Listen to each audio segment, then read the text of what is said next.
قتل شاب في العشرين من العمر على يد أخيه الأكبر في سطح منزلهم خنقا بمدينة الشحر بمحافظة حضرموت شرق اليمن.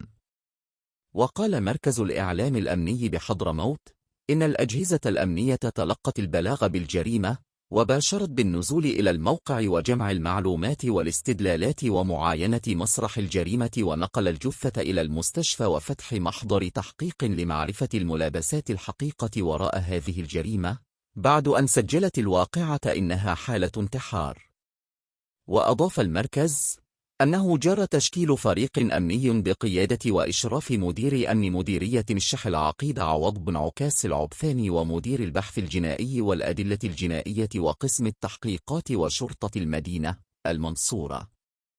وأوضح أن خلال التحقيقات مع أخو الجاني اعترف بارتكابه عملية القتل بحق أخيه الأصغر في سطح منزلهم خنقا.